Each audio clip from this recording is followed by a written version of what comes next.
Trevor and Kewesi here. We got 35 years bouncing experience, and on this section of the series, we're talking about asking people to leave the bar. So they've come in, either the bartender signals you, or you notice something. You notice, the same guy's hit on 12 women. They've all shut them down. Nobody's happy with them in the bar, or things are starting to get heated. Doing drugs, too drunk.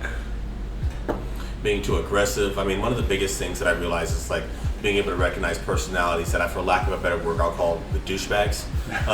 These are the kind of people that, for them having a good time, is at other people's expense, right? So, and that's what it says is one of the biggest problems at the bar, besides girls getting too drunk and people being too sleazy and all of that sort of stuff, is being able to recognize other people's behavior and saying, okay, these guys here, their good time is by making fun of other people around them and basically bullying or intimidating other people. And this is a person or an element that I have to get out the bar.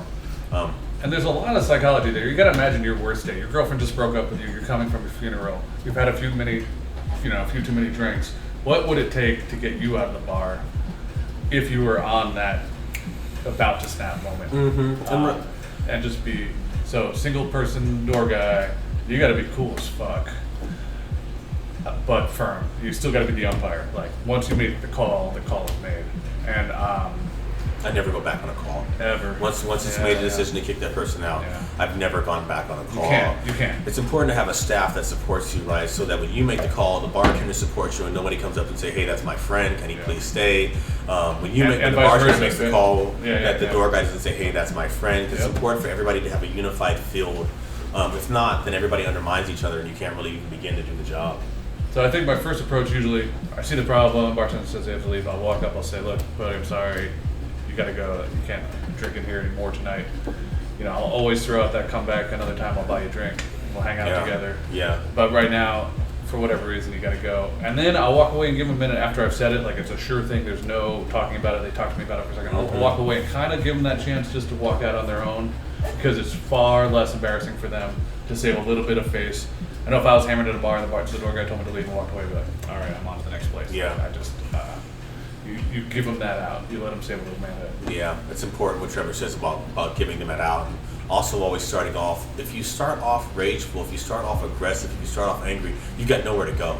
Right, your next point can only be violence, right? So usually when I've asked people to kick them out, I'm like, "Hey man, so what's going on here?" I'm like, "Hey bro, I don't really know what it is, but like, I've got to ask you to go." You know what I'm saying? That's it for tonight.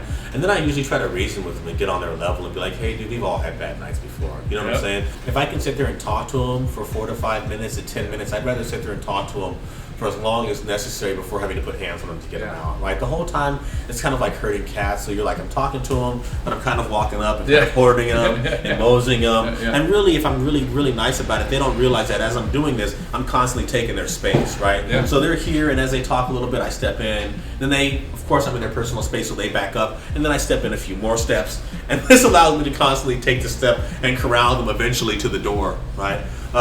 And that, like I said, once again, that works in 90% of the situations. And the next step would be, well, look, if you don't leave now, if they're still in the bag and still like, no, like, if you don't leave now, then you're going to be 86. Yeah. And I'm not going to buy you a beer the next time I see you. And pretty much. And so you draw on a line. But if you leave now, it's all good. Yeah, exactly. Exactly. Once again, as Trevor said, you offer them an out, right? You're not 86, man. But if you make this hard on me, if you sit here and cuss me out and call me every name in the book, then the next time I see you, I'm definitely not going to let you down. So you've set another line. And then if they're still at that point, refusing, fuck you, motherfucker, whatever, then eventually you got to drag them out. And at that point, I give them another false flag. It's like, well, they're like, well, you going to throw me out? Like, I'm not going to throw you out. I'm just going to call the cops. They're going to throw you out. And I want to see what I'm never called the cops on anybody, but I want to see how they respond to that, how they respond to authority. And if they're like, call the fucking police, that's when I grab them. I've told them I'm not going to grab them. Yeah. And I get that little jump of surprise. Yeah.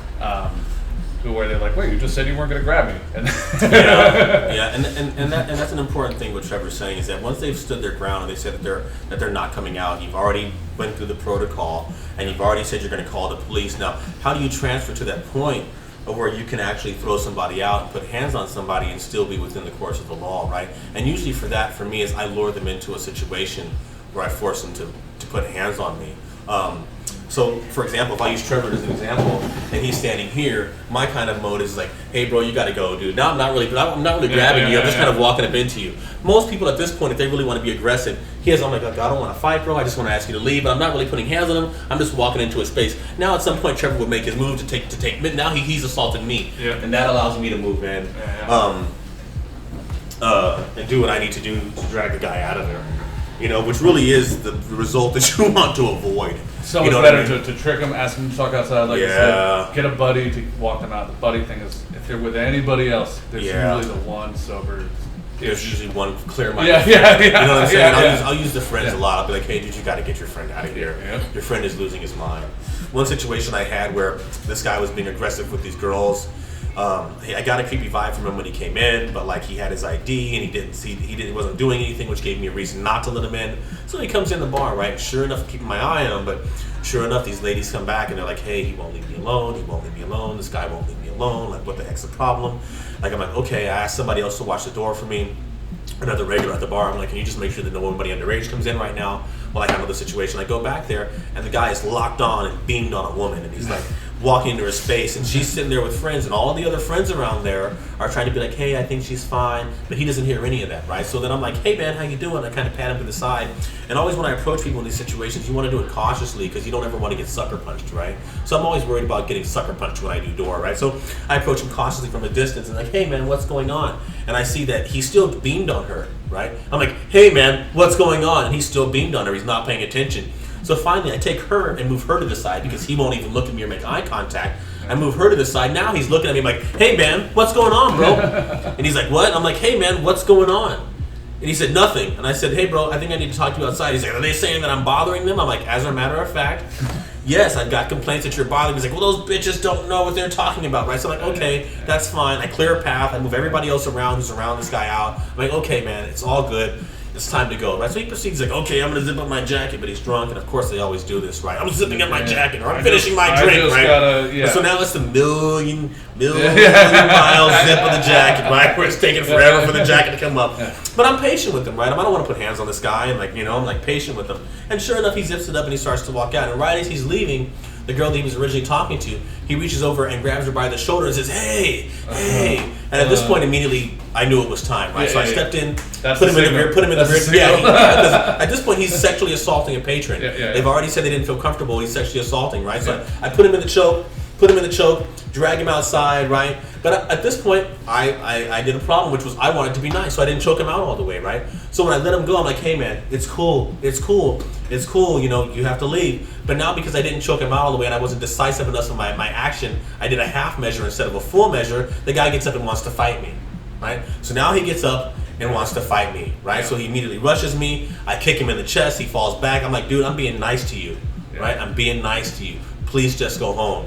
And he kind of thinks about it for a second. I look him in the eye. I'm like, "Dude, I'm being extremely nice." And he looks at me. He recognizes that I'm actually being nice and makes a better decision and leaves, right?